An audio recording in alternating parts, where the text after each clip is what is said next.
Oh, I know what they wanted me to say in the previous one. It was when I mentioned something about it's your soul strengthening lifetime after lifetime.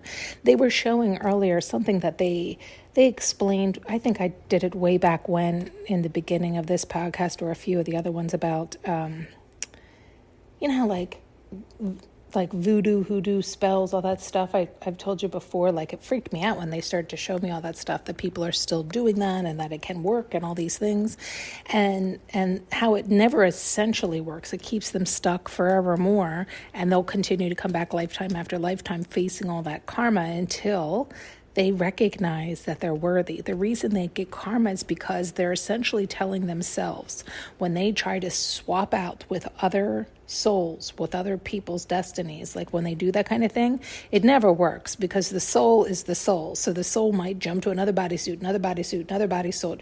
And that's why they're forever chasing it. They're forever chasing something they can't get because they're not understanding what they're doing every time they do that is telling themselves, they're telling their soul that they're not good enough. They're not worthy. They're not going to get the love and attention from them to pour into them, to strengthen them, to love them, to care for them, to elevate them, because they're not worth it.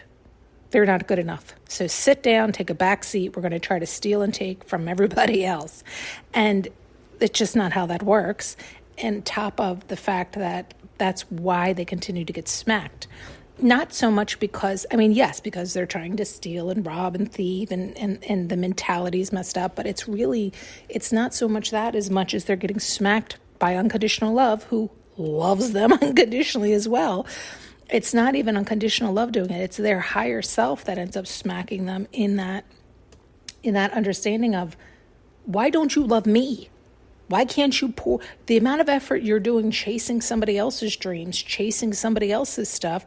Why can't we chase after our stuff? Why can't we cultivate our stuff? Hello, come back here. Where you going? What you doing? Right? So it's just such a simple understanding that if people who are doing that, seeking outside themselves and that envy, that jealousy, that all these things, if they stopped, took a breath, and started to love themselves, I think the reason they're showing me right now, a lot of them, the reason they have a hard time, and they've done it lifetime after lifetime, generation after generation of that type of mentality and that type of work, is because it's challenging, because they are then faced with their karma. So it's like they continue living down there until they don't. It's like until they choose them. But in choosing them, they have to now eat through that karma. And that's something that it's like they don't want to face, or they don't want to do, or they deem it difficult or challenging because they know how they are. They know what they've done, and they know others like them. And so that in itself scares them. But that's never going to change. It's just going to continue to get worse lifetime after lifetime is what I'm, so it's like, don't do that to yourself. You are worthy. You are loved. You do have a team around you. Yes, you're going to have to fight through it just like everybody else did. And it's for you. Change isn't always a bad thing, right? Like it's like when you get on the other side, it's like, God, we're ridiculous. We are so ridiculous. We are so ridiculous. But anyway, okay. Thanks so much for tuning in and listening.